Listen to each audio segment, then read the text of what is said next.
the true reason behind why Palpatine never really died.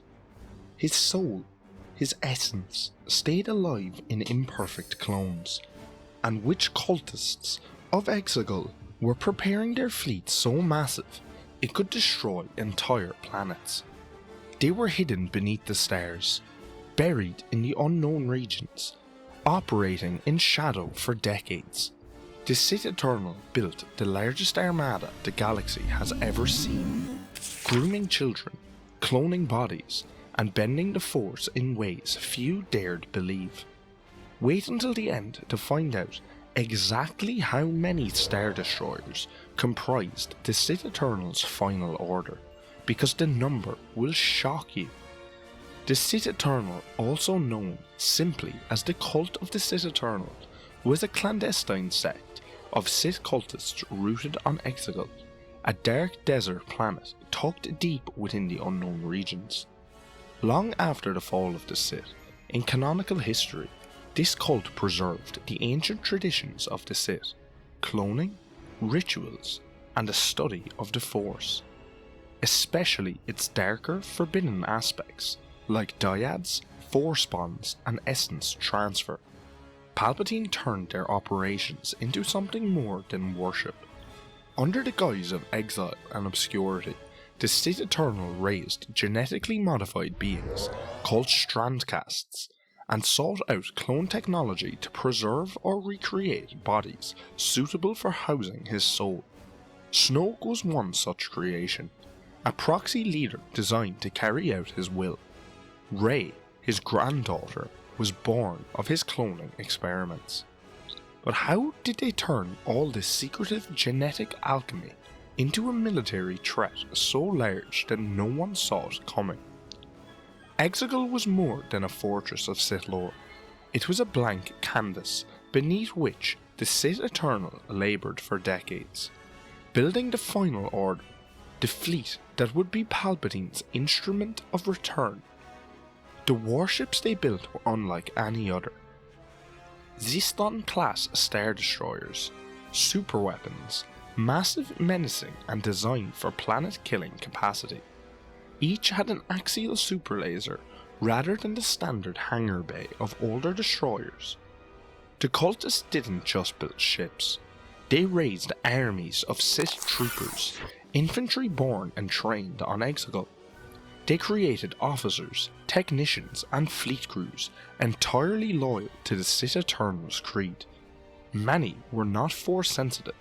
Loyalty, indoctrination, ritual mattered more. Hidden corporate influence helped. Parts, shipyards, business upper management were infiltrated. Resources funneled to Exegol in secret.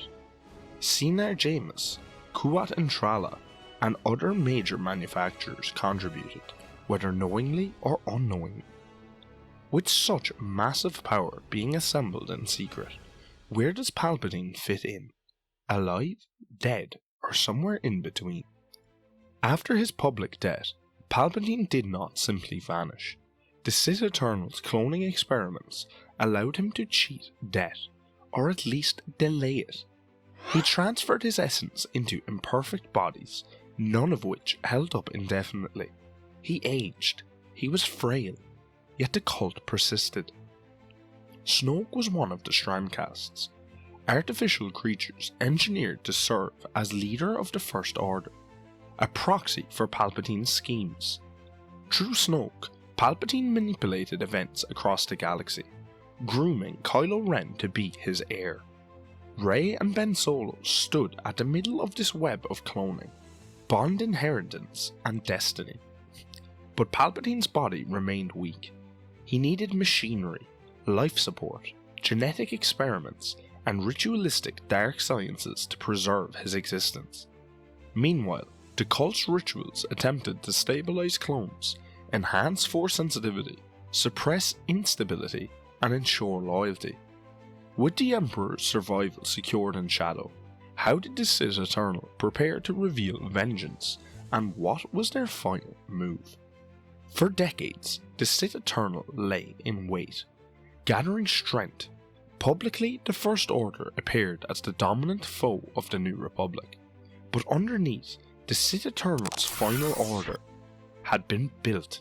Star Destroyers, superlasers, legions, and rituals all ready to clasp the galaxy in fear. Then came the rise of Skywalker.